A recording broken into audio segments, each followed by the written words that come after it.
Hello everyone, आज हमारा topic रहेगा 12th एनसीईआरटी का मानव कल्याण में सूक्ष्म जीव। ठीक है, जैसा कि आपको पता है कि हमने ऐसे सुना होगा कि सूक्ष्म जीव हमेशा हानिकारक होते हैं, लेकिन ऐसा नहीं है। सूक्ष्म जीव हमारे लिए क्या होते हैं, लाभदायक भी होते हैं। ठीक है, तो उन सूक्ष्म जीवों की आज हम यहाँ पे बात करेंगे, कौन कौन से सूक्ष्म जीव, कौन कौन से माइक्रोब हमारे लिए क्या होते हैं, लाभदायक होते हैं। तो अगर इसके अगर ओवरव्यू की बात करें, किसकी बात करें, ओवरव्यू की चैप्टर की, तो इसमें हमें पढ़ना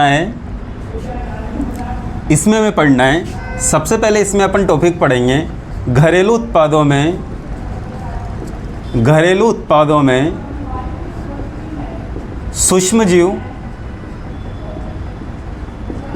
पहला टॉपिक कौन सा पढ़ेंगे बेटा, घरेलू उत्पादों में सूक्ष्म जीव। दूसरे टॉपिक की अगर अपन बात करें तो इसमें दूसरा पढ़ेंगे अपन औद्योगिक उत्पादों में सूक्ष्म जीव। अगर अपन तीसरे टॉपिक की बात करें तो तीसरे टॉपिक में पढ़ेंगे अपन वाहितमल उपचार संयंत्र, जिसको अपन बोल देते हैं सीवेज ट्रीटमेंट प्लांट। ठीक है, अगर फोर्थ टॉपिक की बात करें अपन इसमें, तो फोर्थ टॉपिक में पढ़ेंगे अपन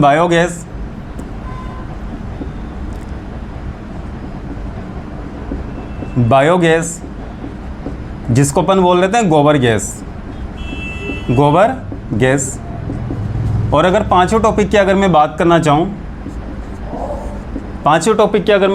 चाहूँ, तो इसमें हम पढ़ेंगे जैविक नियंत्रण में सूक्ष्म जीव। जैविक नियंत्रण में सूक्ष्म जीव। और अगर लास्ट टॉपिक की बात करें तो लास्ट टॉपिक में अपन पढ़ेंगे जैव उर्वरक। इसको अंग्रेजी में भी याद करना है, बायो फर्टिलाइजर क्या होते हैं सर, कि बायो फर्टिलाइजर मृदा की उर्वरकता क्षमता को क्या करते हैं, बढ़ाते हैं। ठीक है, तो एक एक करके हम सारे टॉपिक पढ़ेंगे। सबसे पहले अगर मैं बात करूं घरेलू उत्पादों में सूक्ष्म जीव, तो सूक्ष्म जीव हमारे घर में क्या क्या उत्पाद बना सकते हैं ना, हम घरेलू उत्पादों में किस किस उत्पादों को हम बना सकते हैं। ठीक है, हम उसकी बात कर रहे हैं ना। तो जैसे हम इसमें सबसे पहले पढ़ेंगे दही की बात करेंगे। किसकी बात करेंगे, दही की बात करेंगे। इसमें हम बनाएंगे इडली डोसा। घरेलू उत्पादों में पढ़ेंगे ब्रेड की बात करेंगे। किसकी बात करेंगे बेटा, ब्रेड की बात करेंगे। हम चीज़ की बात करेंगे और हम बात करेंगे टोड़ी की बात करेंगे। किसकी बात करेंगे, टोड़ी की बात करेंगे। ठीक है, तो सबसे पहले अगर मैं बात करना चाहूँ तो सबसे पहले मैं बात करता हूँ दही की। कर्ड, दही कैसे बन रहा है, आप मिल्क लेके आओ, और मिल्क से आप क्या, मिल्क में थोड़ा सा मिलाओ निवेश द्रव्य, इसको अंग्रेजी में बोलते हैं इनोकुलम। ठीक है, मिल्क में आप मिलाओ थोड़ा सा निवेश द्रव्य और इससे बन जाता है दही बन जाता है। क्या बन जाता है, दही बन जाता है। ठीक है, तो जो ये इनोकुलम है, निवेश द्रव्य, जिसको हमारी भाषा में हम जामन बोलते हैं, क्या बोलते हैं, जामन। इसमें क्या होता है कि इसमें कहीं सारे LAB मतलब लैक्टिक एसिड जीवाणु होते हैं। क्या होता है, कई सारे इसमें लैक्टिक एसिड जीवाणु होते हैं। ये लैक्टिक एसिड जीवाणु क्या करते हैं कि दूध का, लैक्टिक एसिड जीवाणु क्या कर रहे हैं, दूध का आंशिक पाचन कर देते हैं। क्या कर देते हैं, दूध का आंशिक पाचन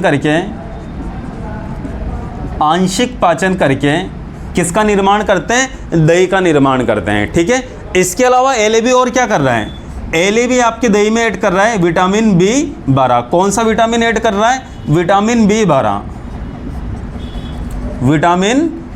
ऐड कर रहा है, जिसको अपन कोबालेमिन भी बोलते हैं। क्या बोलते हैं, कोबालेमिन।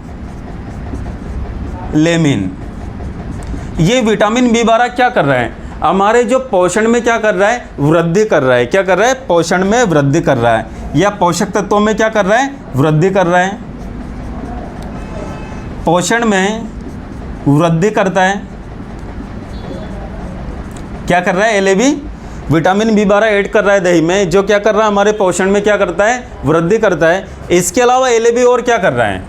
इसके अलावा LAB लैक्टिक एसिड बैक्टीरिया और क्या कर रहा है? हमारे अमाशय में, अगर हमारे अमाशय में कोई इन्फेक्शन है उसको भी क्या करता है? ये दूर करता है ना।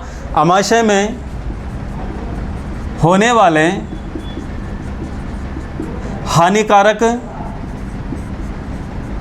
हानिकारक इन्फेक्शन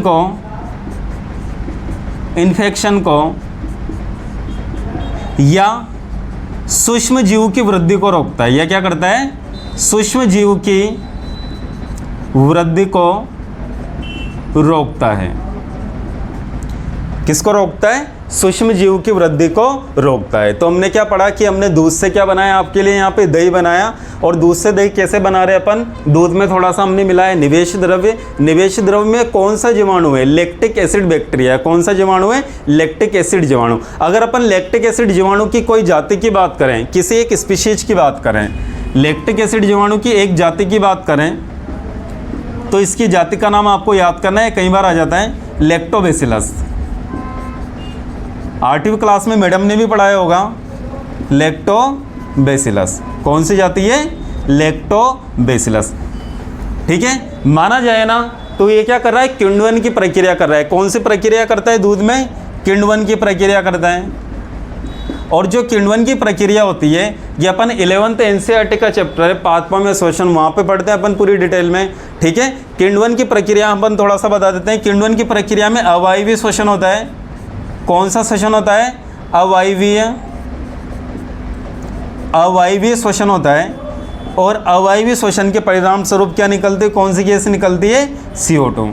चाहे वायवीय शोषण हो चाहे अवायवीय शोषण हो, कौन सी गैस निकलती है? CO2 गैस निकलती है। ठीक है, और ये गैस कहाँ पे निकलती है? अवायवीय शोषण कहाँ पे होता है? अगर आपसे पूछे कि अवायवीय शोषण की लोकेशन कहाँ है, तो ये कहाँ पे होती है? कोशिका द्रव्य में होता है। अवायवीय शोषण कहाँ पे होता है? कोशिका द्रव्य में होता है अवायवीय शोषण। कोई दिक्कत यहाँ तक? ठीक है, तो हमने सबसे पहले क्या बना दिया? यहाँ पे दही बना दिया। इसके बाद अगर मैं बात करूँ इडली डोसा, क्या करें अपन? किसकी बात करेंगे यहाँ पे? इडली डोसे की बात करेंगे। तो ये भी जीवाणु की किण्वन प्रक्रिया द्वारा बनता है। कैसे बनता है? जीवाणु की किण्वन प्रक्रिया द्वारा बनता है। ठीक है, इसमें अपन को इतना ही पढ़ना है कि इडली डोसा कैसे बनता है। जीवाणु की किण्वन प्रक्रिया द्वारा बनता है। किण्वन प्रक्रिया द्वारा बनता है। और आपने देखा होगा इसका आटा होता है ना इडली डोसे का, उसमें छोटे छोटे छेद नजर आते हैं। वो छेद बाकी कुछ नहीं है, जीवाणु वहाँ पे अवायवीय शोषण कर रहा है और गैस निकल रही है कार्बन डाइऑक्साइड। तो छिद्र किसकी वजह से नजर आते हैं आपको? कार्बन डाइऑक्साइड की वजह से दिखाई देते हैं। ठीक है, अगर मैं ब्रेड की बात करूँ, अब अपन बनाते हैं ब्रेड बनाते हैं। क्या बनाते हैं? ब्रेड। ठीक है, ब्रेड किसके द्वारा बनाई जाती है? वापस हम बोल रहे हैं कि किण्वन प्रक्रिया द्वारा। किण्वन प्रक्रिया द्वारा। किस प्रक्रिया द्वारा बनाई जाती है? किण्वन प्रक्रिया द्वारा। ये किण्वन कौन करता है आखिरकार? एक कवक है जिसका नाम है इष्ट। एक किण्वन प्रक्रिया कौन करता है? एक कवक है जिसका नाम है इष्ट। और इस इष्ट की एक जाति का नाम है, एक जाति स्पीशीज का नाम है सेकेरोमाइसीज सेरिविसी। कौन सी स्पीशीज बनाती है? सेकेरोमाइसीज सेरिविसी।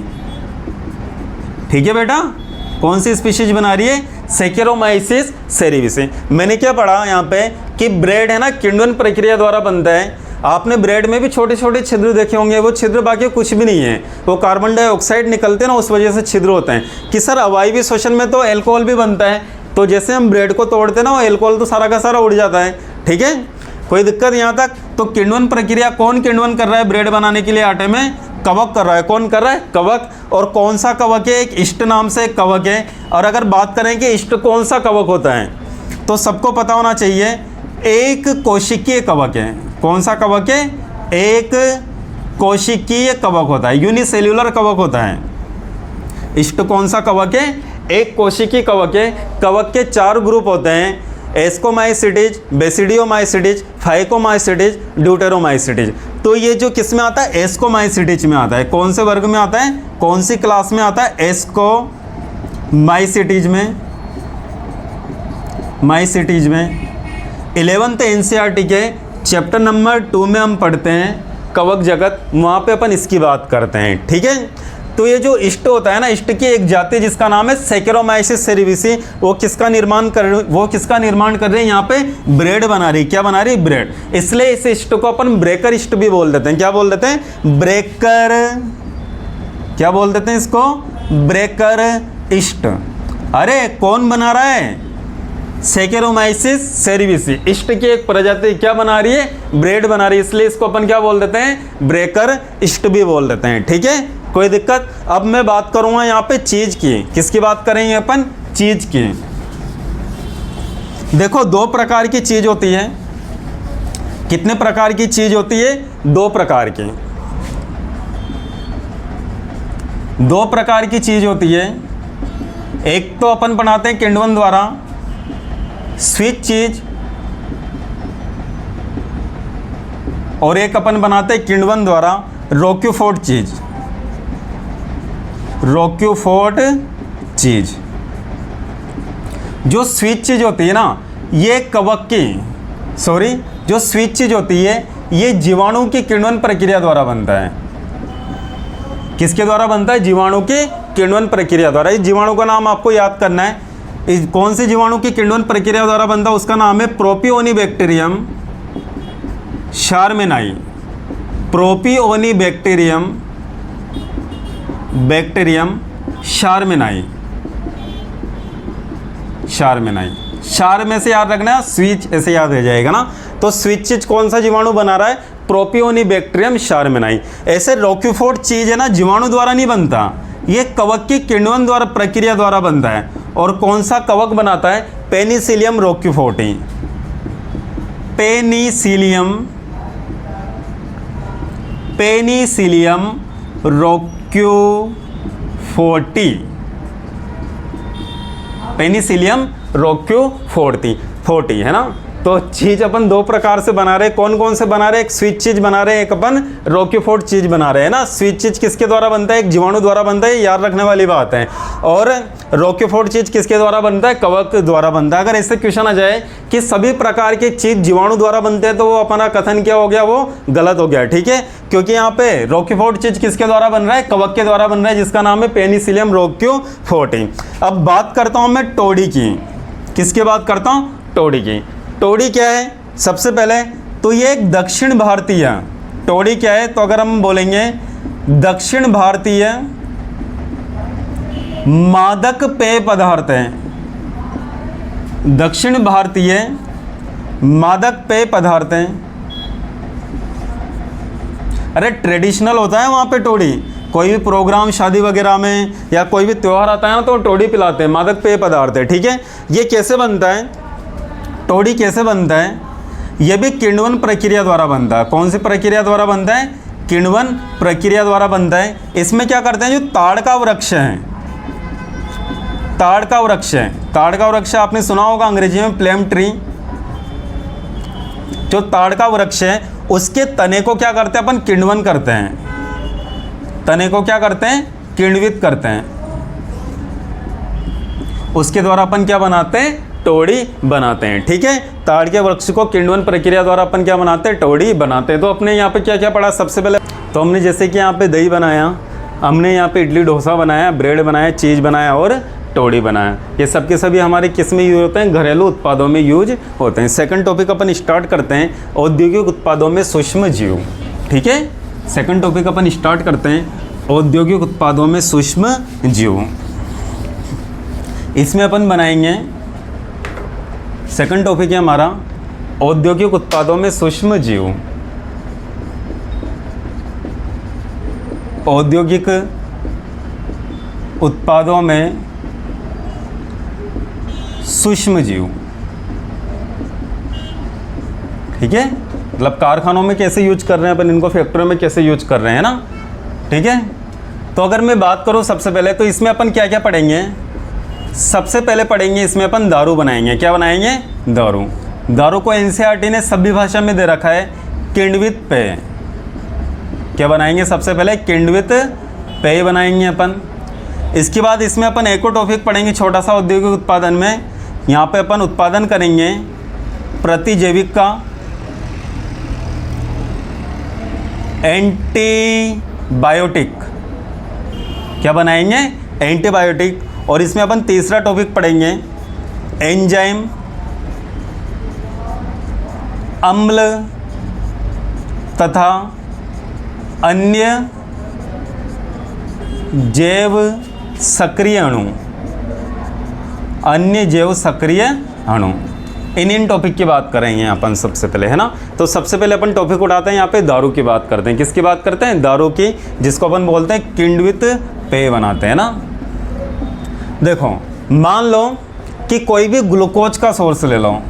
क्या ले लो? कोई भी ग्लूकोज का स्रोत ले लो, ठीक है। कौन कौन से हो सकते हैं सर?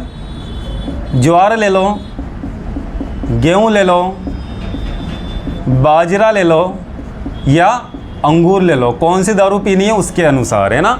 कोई भी ग्लूकोज का सोर्स ले लो और इसका करवा दो सबसे पहले ग्लाइकोलाइसिस करवा दो। ग्लाइकोलाइसिस करवा दो। क्या करवा दो? ग्लाइकोलाइसिस करवा दो, ठीक है। ग्लूकोज का अपन ने क्या करवाया यहाँ पे? ग्लाइकोलाइसिस, ठीक है। फिर ग्लाइकोलाइसिस की प्रक्रिया द्वारा यहाँ पे पाइरुविक अम्ल बना। क्या बना? पाइरुविक अम्ल बना, ठीक है। और पाइरुविक अम्ल का अपन करवा देते हैं किण्वन। क्या करवा देते हैं? किण्वन। जो ग्लाइकोलाइसिस की प्रक्रिया होती है वो 10 स्टेप में होती है। 11th एनसीईआरटी का चैप्टर अपन पादपों में श्वसन में इसकी बात करते हैं, ठीक है। तो किण्वन प्रक्रिया द्वारा अपन बनाते हैं एथेनॉल और CO2, ठीक है। क्या बनाते हैं? एथेनॉल और CO2। तो अपन ने क्या कराया? किसी भी ग्लूकोज के सोर्स का अपन ने ग्लाइकोलाइसिस करवाया, ठीक है। उससे पाइरुविक अम्ल बना, फिर उसका किण्वन प्रक्रिया द्वारा अपन ने क्या बना लिया? एथेनॉल बना लिया। क्या बना लिया? एथेनॉल। इसको ही बोलते हैं अपन एल्कोहल। क्या बोलते हैं? एल्कोहल, ठीक है। क्या बना दिया अपन ने? एल्कोहल बना दिया। कोई दिक्कत यहाँ तक किसी को? जो ग्लाइकोलाइसिस की प्रक्रिया होती है ये होती है कोशिका द्रव्य में। कहाँ पे होती है? कोशिका द्रव्य में होती है। कहाँ पे होती है? कोशिका द्रव्य में। ये पूरी की पूरी जो प्रक्रिया बनाई यहाँ पे मैंने अवायवीय श्वसन की बनाई। कौन सी प्रक्रिया बनाई? अवायवीय श्वसन की। और अवायवीय श्वसन की जो प्रक्रिया अवायवीय जीवों में हो रही है वो कहाँ पे होती है? कोशिका द्रव्य में होती है। तो किण्वन की प्रक्रिया भी कहाँ पे होगी? कोशिका द्रव्य में होगी, ठीक है। तो मैंने क्या बना दिया यहाँ पे? एल्कोहल बना दिया। कोई भी ग्लूकोज सोर्स लिया, उसका ग्लाइकोलाइसिस करवा के मैंने क्या बना दिया? ग्लाइकोलाइसिस करवा के अपन ने बना लिया यहाँ पे पाइरुविक अम्ल, ठीक है। और पाइरुविक अम्ल से अपन ने उसका किण्वन करा के क्या बना लिया? एथेनॉल और CO2। देखो एथेनॉल भी 2 प्रकार का बनता है। जो एथेनॉल बना वो भी 2 प्रकार का बना। एक तो अपन जो दारू बनाते हैं वो बनाते हैं बिना आसवन वाली। कौन सी बनाते हैं? एल्कोहल बिना आसवन वाला। बिना आसवन। आसवन एक ऐसी प्रक्रिया होती है जिसमें एल्कोहल की मात्रा बढ़ाई जाती है ना। तो बिना आसवन वाला एथेनॉल बना रहे हैं अपन। तो बिना आसवन वाला एथेनॉल कौन होगा? ठीक है। अगर आपसे कोई पूछे कि बिना आसवन वाला एथेनॉल कौन है, बिना आसवन वाली दारू कौन है, तो आप बोलना सर बियर।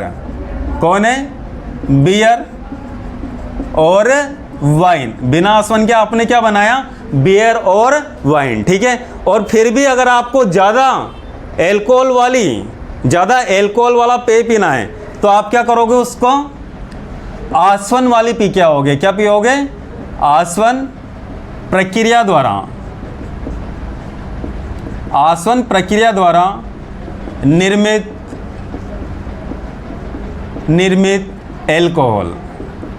तो आसवन प्रक्रिया द्वारा अपन बना देते हैं रम, भूल जाए सारे गम, रम, विस्की और ब्रांडी, ठीक है।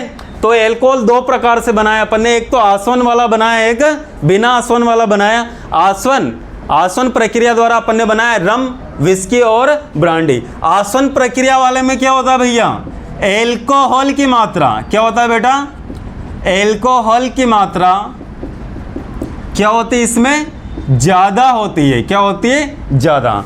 और बिना आसवन वाले में एल्कोहल की मात्रा क्या होती है,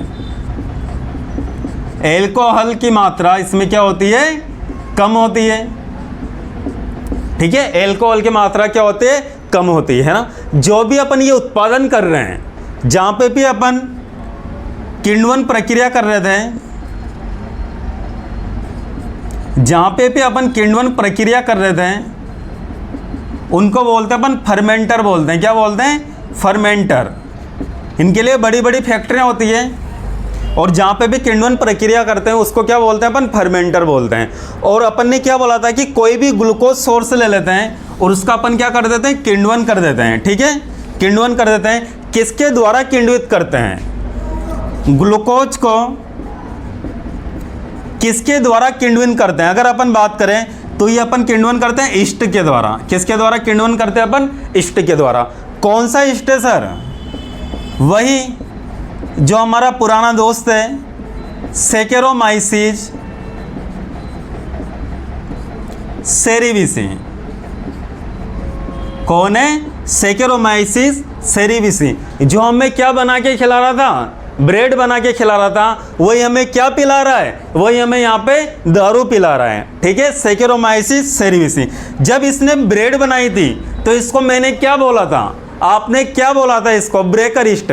और जब ये बियर बना रहा है तो इसको बोल देंगे अपन ब्रियर्स ईस्ट बोल देंगे। क्या बोल देंगे, ब्रियर्स ईस्ट बोल देंगे। कोई दिक्कत यहाँ तक? तो अगर कंफ्यूज मत होना, ब्रेकर ईस्ट कौन, सैकेरोमाइसिस सेरेविसी। लेकिन उस समय क्या बना रहा है, किण्वन द्वारा ब्रेड बना रहा है। ब्रियर्स ईस्ट कौन, सैकेरोमाइसिस सेरेविसी। लेकिन यहाँ पे किण्वन द्वारा अपन क्या बना रहे हैं, यहाँ पे किण्वन द्वारा अपन बना रहे हैं एल्कोहल बना रहे हैं। क्या बना रहे हैं, एल्कोहल बना रहे हैं। और एल्कोहल कहाँ पे बनता है, फर्मेंटर पे बनता है। कहाँ पे बनता है, फर्मेंटर में। किसका फर्मेंट करते हैं अपन, यहाँ पे ग्लूकोज सोर्स का फर्मेंट करते हैं। किसके द्वारा फर्मेंट किया जाता है, उसको किसके द्वारा फर्मेंट किया जाता है, ईस्ट के द्वारा। उसकी एक स्पीशीज का नाम है सैकेरोमाइसिस सेरेविसी। दो प्रकार का एल्कोहल बना, एक बिना आसवन वाला, एक आसवन वाला। बिना आसवन वाले एल्कोहल में एल्कोहल की मात्रा क्या होती है, कम होती है। ठीक है, बिना आसवन वाली दारू में एल्कोहल की मात्रा क्या होती है, कम होती है। और उसका एग्जाम है बियर और वाइन। अगर ज़्यादा एल्कोहल लेना है तो आसवन वाली एल्कोहल लेना, आसवन वाली दारू पीनी है। और उसका एग्जाम्पल है रम, विस्की और ब्रांडी। ठीक है, तो अपन ने क्या बना लिया, सबसे पहले यहाँ पे किण्वित पेय बना लिया।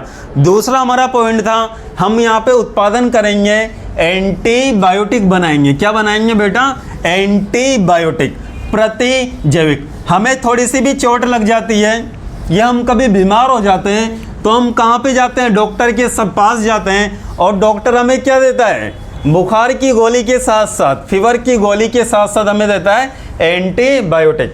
एंटीबायोटिक क्या करते हैं हमारे शरीर पर, एंटीबायोटिक सूक्ष्म जीवों की वृद्धि को क्या करती है, रोकती है। कि सर एंटीबायोटिक कैसे बनती है, एंटीबायोटिक की बात करें, किसकी बात करें, एंटीबायोटिक। कि सर एंटीबायोटिक को हिंदी में क्या बोलते हैं, तो एंटीबायोटिक को हिंदी में बोलते हैं प्रतिजैविक। क्या बोलते हैं बेटा, प्रतिजैविक। एंटीबायोटिक किससे बनती है, एंटीबायोटिक सूक्ष्म जीवों द्वारा बनती है, जो दूसरे सूक्ष्म जीवों की वृद्धि को क्या करती है, रोकती है।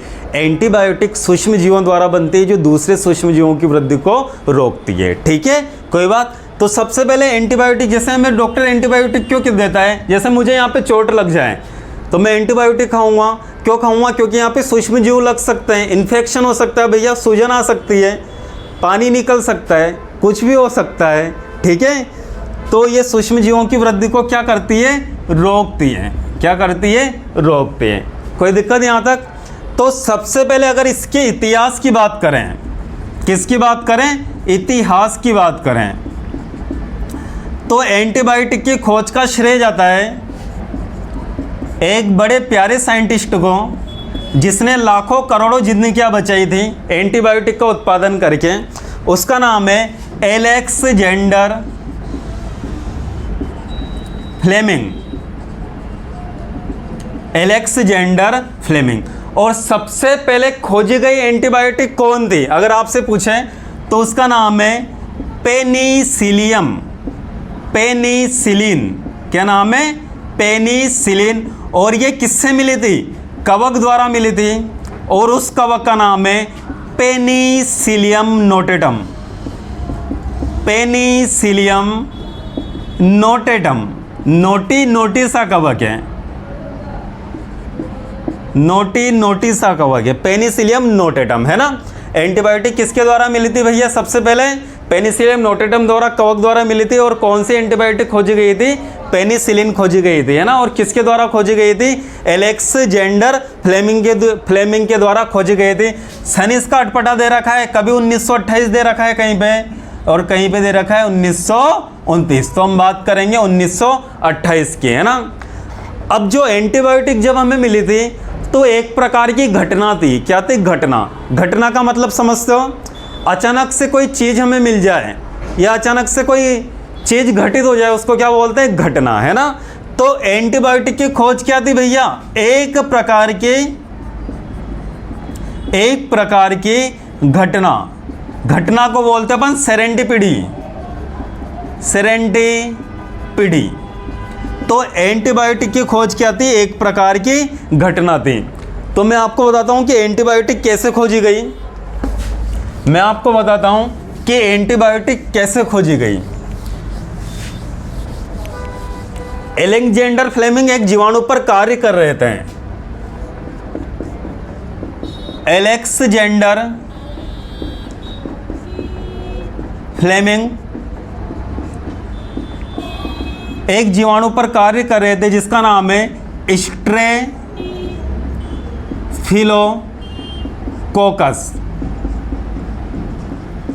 अलेक्जेंडर फ्लेमिंग एक जीवाणु पर कार्य कर रहे थे जिसका नाम है स्ट्रेफिलोकोकस।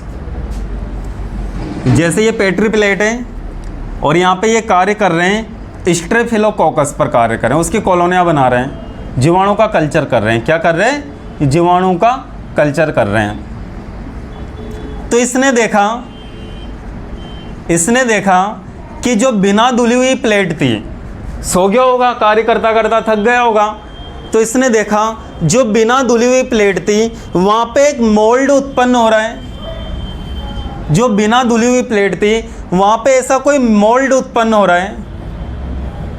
मोल्ड मतलब होता है कवक। क्या होता है? कवक। मोल्ड किसके द्वारा उत्पन्न होता है? कवक के द्वारा उत्पन्न होता है। तो इसने देखा कि बिना धुली हुई प्लेटों पर क्या उत्पन्न हो रहा है? एक कवक के द्वारा एक मोल्ड उत्पन्न हो रहा है। और इस मोल्ड के आसपास कोई भी सूक्ष्मजीव भटक भी नहीं रहा है।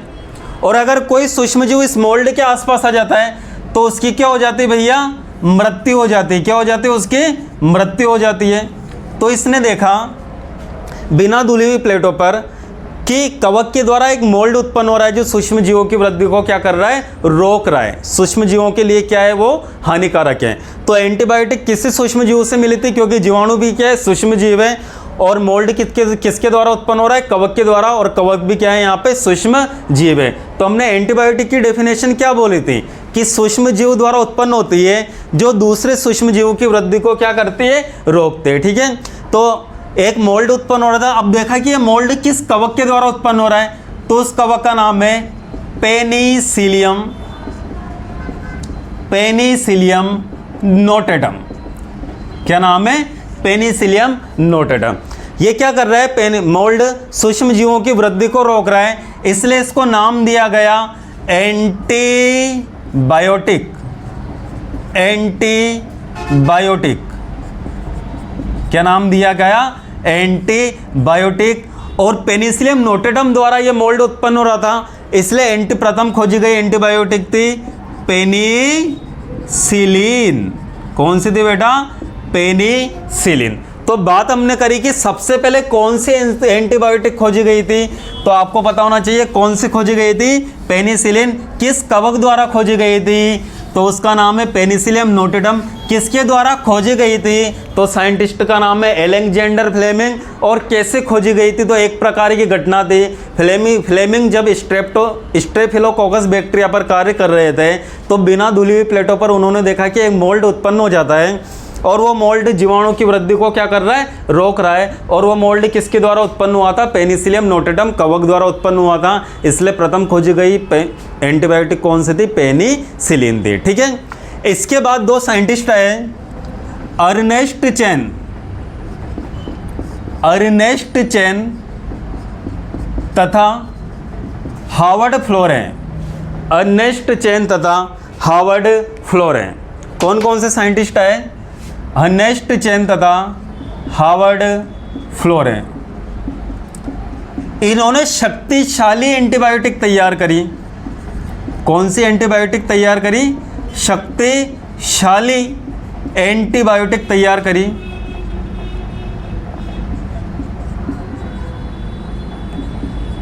क्योंकि उस समय क्या हो गया था? बात चल रही थी द्वितीय विश्व युद्ध की। अरे हिटलर का नाम सुना है क्या? द्वितीय विश्व युद्ध की बात चल रही थी वहां पे, और उस समय अमेरिका के बहुत सारे सैनिक घायल हो गए थे। तो उनके इलाज के लिए अपन ने किसका उपयोग किया था? एंटीबायोटिक का। एंटीबायोटिक का, ठीक है, किसका उपयोग किया था? एंटीबायोटिक का। और एंटीबायोटिक की खोज के लिए 1945 में फ्लेमिंग, चेन, कौन सी चेन? अर्नेस्ट चेन तथा फ्लोरे को नोबेल पुरस्कार मिला था। फ्लोरे को, सन इंपॉर्टेंट है, नोबेल प्राइज मिला था। नोबेल पुरस्कार दिया गया, ठीक है, 1945 में। अब एंटीबायोटिक क्या काम कर रही है? ऐसे ऐसे रोग है जैसे काली खांसी, डिप्टीरिया, ठीक है, ऐसे बहुत सारे रोग है जैसे हैजा, कुष्ठ रोग, इनसे लाखों लोग मर रहे थे। इन रोगों से क्या हो रहा था? लाखों लोग मर रहे थे, ठीक है। तो उनकी जान अपन ने किससे बचाई? एंटीबायोटिक दे दे के उनकी अपन ने क्या करी? जान बचाई गई, ठीक है। तो आज हम एंटीबायोटिक रहित संसार की कल्पना भी नहीं कर सकते। क्यों नहीं कर सकते? छोटी सी चोट, एंटीबायोटिक, फीवर, एंटीबायोटिक। हमें क्या चाहिए भैया? एंटीबायोटिक चाहिए, ठीक है। तो हमने बात कर ली किण्वित पेय की बात कर ली, और हमने बात कर ली एंटीबायोटिक की बात कर ली। किसकी बात कर ली? एंटीबायोटिक की। अब हम बात करेंगे एंजाइम। एंजाइम अम्ल तथा अन्य जैव सक्रिय अणु के, अन्य जैव सक्रिय अणु की बात करेंगे, है ना। सबसे पहले अगर मैं बात करना चाहूं तो किसकी बात करूंगा? एंजाइम की बात करूंगा। किसकी बात करूंगा? एंजाइम की बात करूंगा, ठीक है। यहां पे हमें एनसीईआरटी ने दो एंजाइम दे रखे हैं। एक एंजाइम है लाइपेज और दूसरा एंजाइम दे रखा है हमें पेक्टिनेजेज, पेक्टिनेजेज तथा प्रोटीएजेज, प्रोटीएजेज।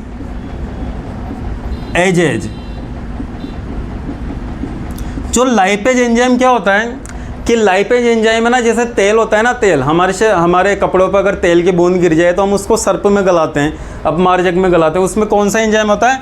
लाइपेज एंजाइम होता है। लाइपेज एंजाइम क्या करता है? तेल को अपन वसा भी बोलते हैं, वसा पुटिकाओं को क्या करता है? ब्रेक डाउन करता है, तोड़ता है, ठीक है।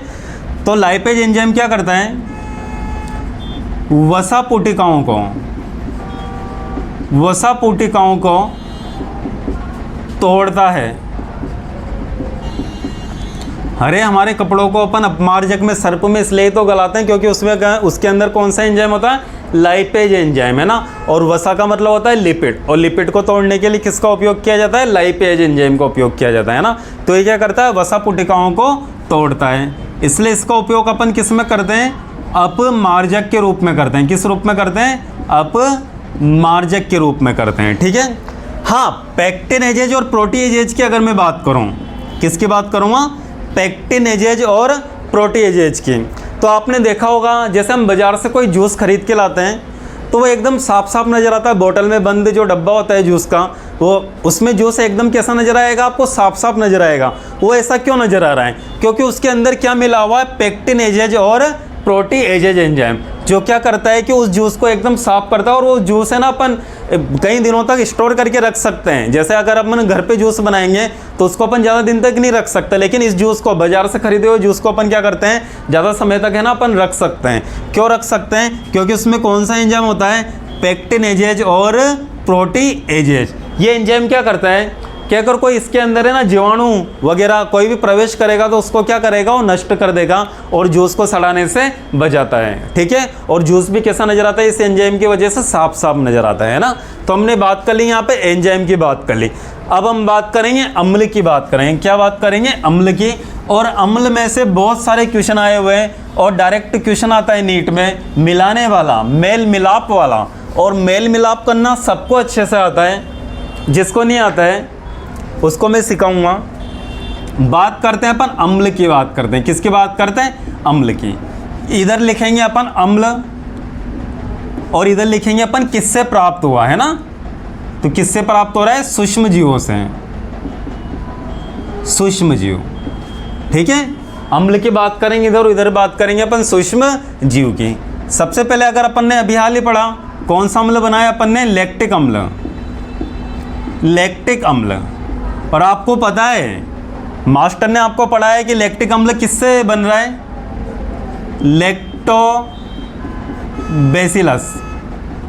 बेसिलस। ये तो एक जाति का नाम है, और अगर लिखना चाहें जीवाणु का तो लैक्टोबैसिलस, और पूरा है lactic acid bacteria, lactic acid bacteria, bacteria. तो लैक्टिक अम्ल किससे बन रहा है? लैक्टिक एसिड बैक्टीरिया से। अगर अपन बात करें, कारखानों में बनाते हैं अपन, है ना। ठीक है, औद्योगिक उत्पादों में बात कर रहे हैं अपन। अगर यहाँ बनाए अपन एसिटिक अम्ल, एसिटिक अम्ल की बात करें तो ये कौन से सूक्ष्म जीव से बनता है? एसिटोबैक्टर एसिटाइस है। किससे बनता है? एसिटोबैक्टर एसिटाइस है। किससे बनता है? एसिटोबैक्टर एसिटाइस है। ठीक है, अगर मैं बात करूं ब्यूट्रिक अम्ल की, ब्यूट्रिक अम्ल की बात करूं तो ये कौन से सूक्ष्म जीवों से अपन प्राप्त कर सकते हैं? अपन प्राप्त करते हैं कोलिस्ट्रीडियम, कोलिस्ट्रीडियम ब्यूटालिकम से, ब्यूटालिकम से। किससे प्राप्त करते हैं? कोलिस्ट्रीडियम ब्यूटालिकम से। और अगर अपन फोर्थ बात करें सिट्रिक अम्ल, सिट्रिक अम्ल। ठीक है, किसकी बात कर रहे हैं अपन? सिट्रिक अम्ल के। तो सिट्रिक अम्ल हमें मिलता है एस्परजिलस नाइग्रम से। किससे मिल रहा है? एस्परजिलस नाइग्रम से, है ना। लैक्टिक अम्ल लैक्टिक एसिड बैक्टीरिया, एसिटिक अम्ल एसिटोबैक्टर एसिटाई, ब्यूट्रिक अम्ल कोलिस्ट्रीडियम ब्यूटालिकम, और सिट्रिक अम्ल एस्परजिलस नाइग्रम। याद करने वाली बात यह है कि ये जो तीनों के तीनों ऊपर वाले हैं, ये तीनों के तीनों हैं सूक्ष्म जीव, ये सारे के सारे जीवाणु हैं। क्या है? जीवाणु। और जो सिट्रिक अम्ल मिल रहा है इसमें एस्परजिलस नाइग्रम से मिल रहा है। एस्परजिलस नाइग्रम क्या है? यहाँ पे कवक है, फंजाई। किस तरह कवक क्या होता है? फफूंद बोल देते हैं, वही कवक है। किससे मिल रहा है? कवक से मिल रहा है। ठीक है, सिट्रिक अम्ल किससे मिल रहा है? कवक से मिल रहा है ना। तो अपन ने सारे अम्लों की बात कर ली। अब अपन बात करेंगे अन्य जैव सक्रिय अणु की। किसकी बात करेंगे? अन्य जैव सक्रिय अणु की। और हम अन्य जैव सक्रिय अणु की बात करेंगे कल, टुमारो। ठीक है बच्चों, तो इतना आप पढ़ के आना। अब हम बात करेंगे कल।